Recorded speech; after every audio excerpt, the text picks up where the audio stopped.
I am Karen, a single woman working at a chemical company in the countryside. When people hear chemical, they are often surprised that I am a woman. However, I have been good at chemistry since I was young and even got a hazardous materials license in high school. I love my current job and continue to enjoy it. I was born and bred in this small rural town. In the past, the only place to go was the candy store, but recently there have been many changes, such as the construction of a new airport and a tall apartment building in front of the station. And, I don't know if it's specific to rural areas or unique to this town, but since long ago, there have been many delinquent youths resembling biker gangs here. Even now, sometimes you can hear the sound of police cars chasing them late at night. Though they're called youths, it seems lately there are many university students among them. At one time, I went out drinking with colleagues and ended up walking alone on the streets around 2 a.m. Since it was a weekday night, there were few people around, so any noise echoed loudly. Yes, for example, the sound of dozens of motorcycles. After a while, a group of motorcycles stopped ahead and were doing something dangerous. Because I've always had a strong sense of justice, I instinctively intervened. As a result, I became a target along with my family by a young man who held a grudge against me, and the situation took an unexpected turn. The men from the motorcycle group are talking to a man standing at a taxi stand several tens of meters ahead of me. It's clear they're not asking for directions, and seeing the fear on the man's face, I couldn't stand by anymore.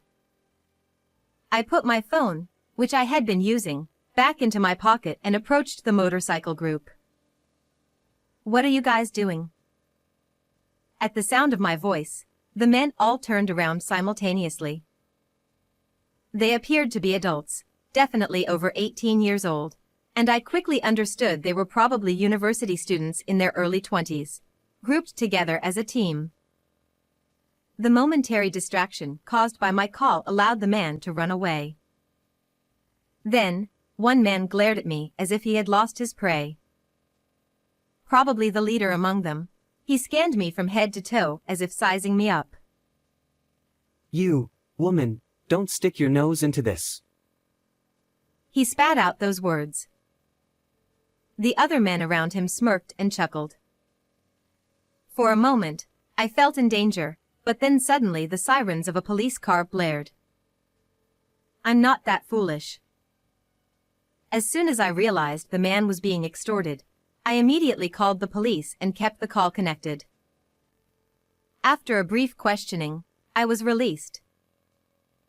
I probably should have waited for the police to arrive, but the man had his bag snatched and was being searched through, so I couldn't just leave him alone. Of course, the police assured me they would recover the bag and contact the owner, which was a relief. The motorcycle group, especially the leader, looked at me with a resentful expression. I hoped that this incident would make them reconsider their actions and stop.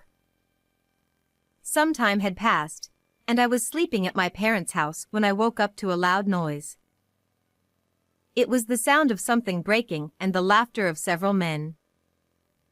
I quickly went outside and, as expected, saw about 4 young men laughing uproariously as they ran away. They had broken the window glass in the bathroom.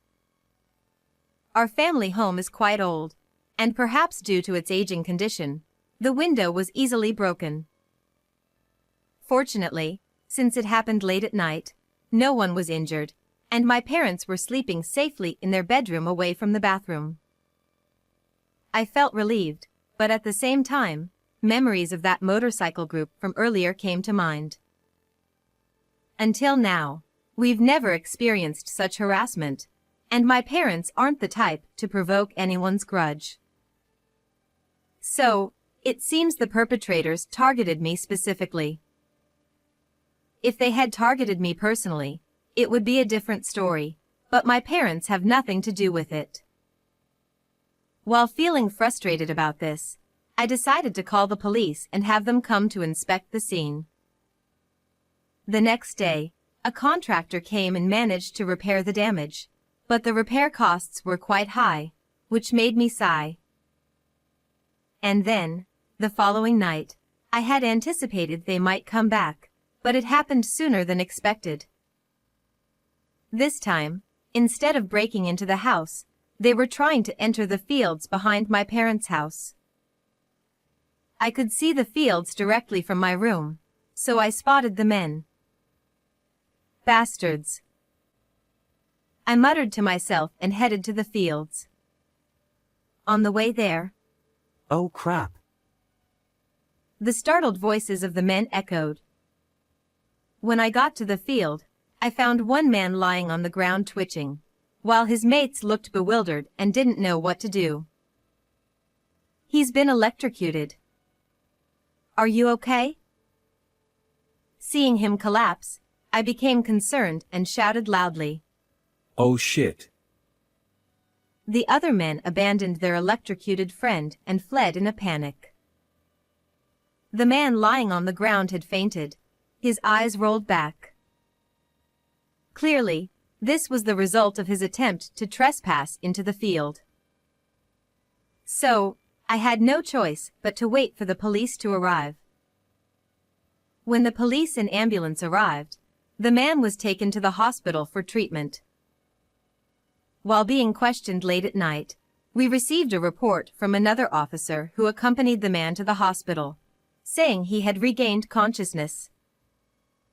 According to the officer, the man harbored a grudge because I had called the police on him previously, resulting in him being taken into custody and suspended from university for 2 weeks.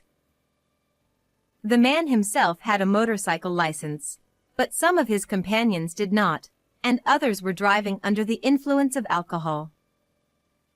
Because of these issues, he was suspended and, during his suspension, he investigated me, and even followed me on my way home from work. He confessed that upon discovering my parents grow high-end fruits in their field, he broke the window glass and attempted to steal the fruits to teach me a lesson. I sighed in disbelief at the absurd reason but never expected to be followed on my way home from work. Our nearest station only has a few people getting off in the evening, and there's only one entrance. So, if he ambushed and watched people coming out, he could immediately find me.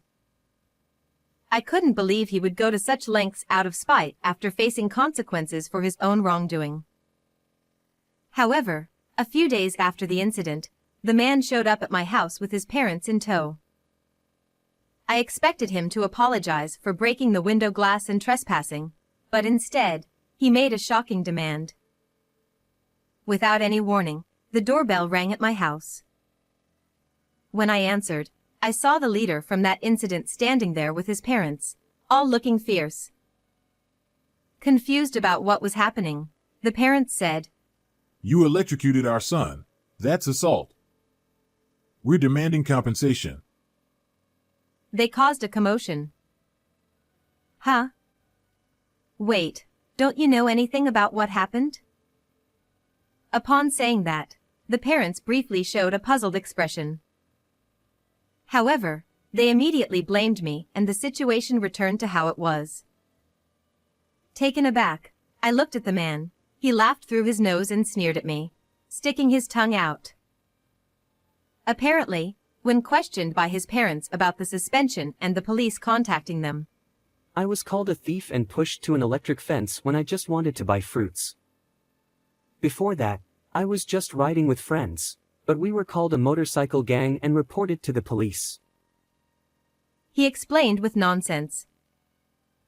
If I were his parent, I would realize it's odd to be suspended for 2 weeks, by being reported mistakenly.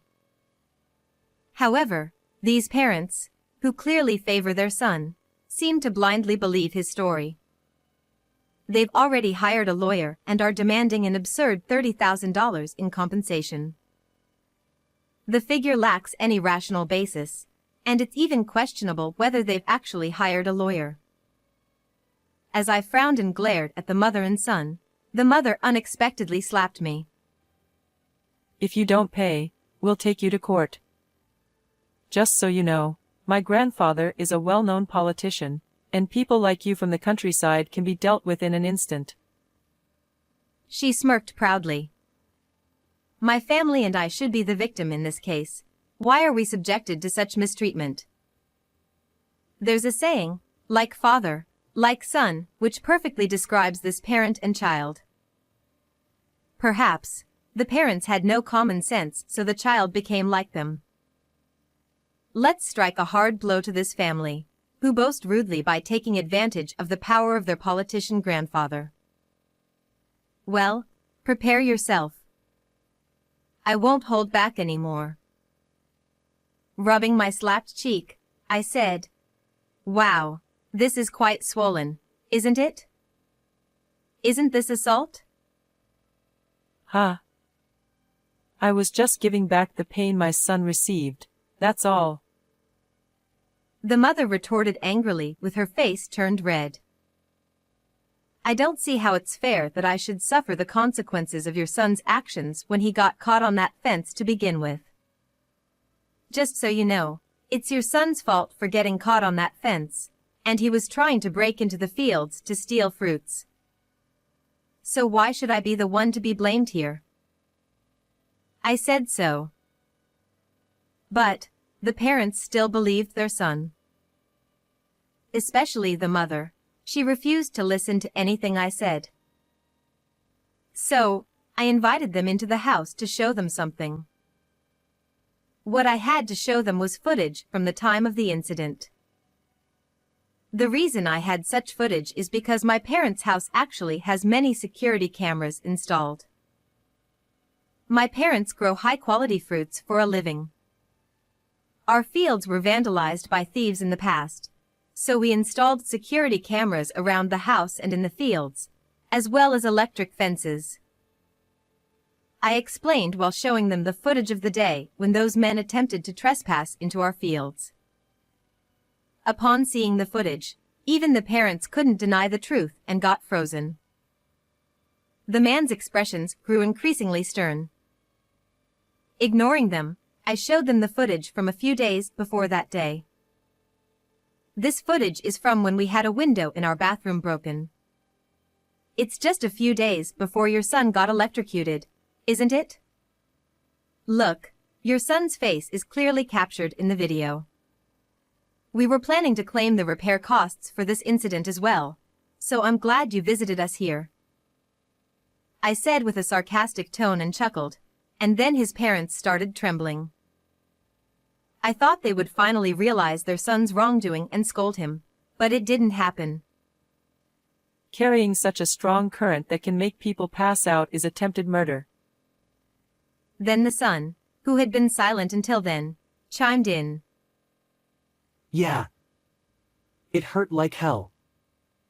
If I hadn't been taken to the hospital, I might have died right there, he said dramatically. Upon seeing this, his parents hugged him tightly.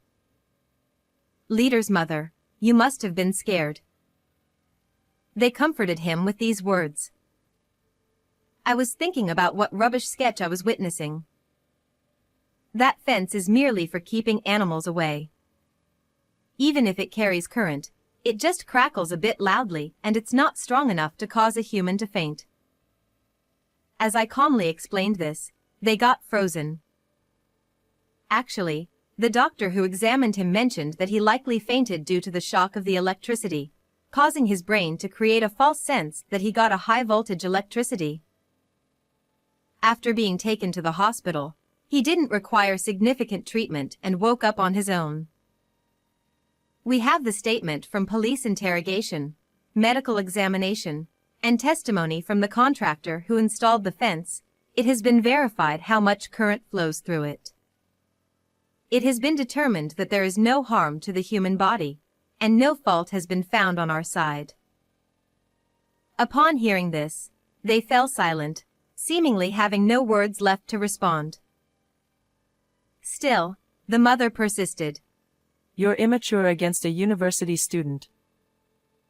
It's worse to report just because they were riding bikes. she continued to make excuses and resist. Regarding the bike incident, I told them about the noise disturbance, the presence of unlicensed and drunk drivers among his friends. His delinquency is the fault of you, parents who encourage it, isn't it? Upon saying that, they fell completely silent, not uttering a single word thereafter. Afterwards, I told them I'd contacted them through a lawyer to demand compensation for breaking a window, and I let them go home. I thought everything was settled, but the man perhaps reached his breaking point and took drastic action. A few days after their visit, an incident occurred.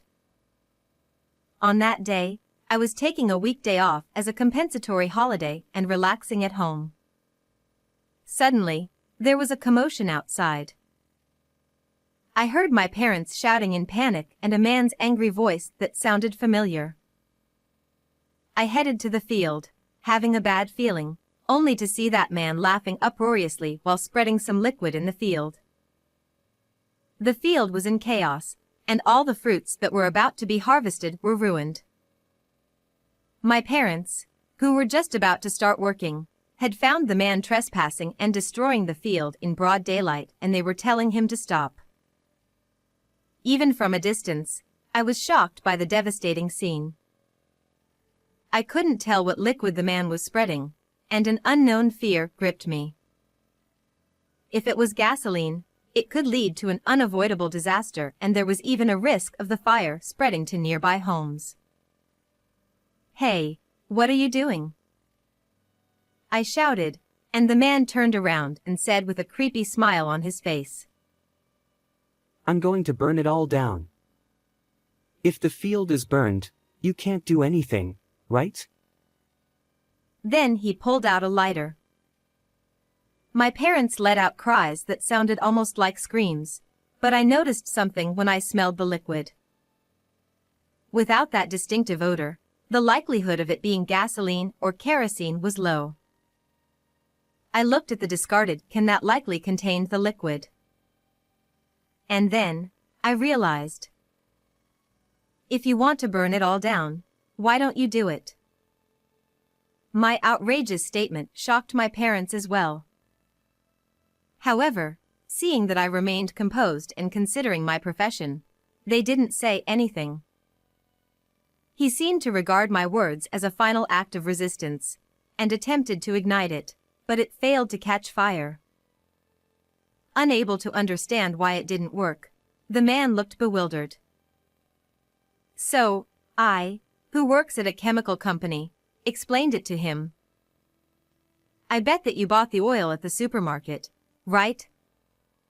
Vegetable oil has a flash point around 250 degrees Celsius, so it's not that easy to ignite." Upon hearing this, the man looked even more puzzled.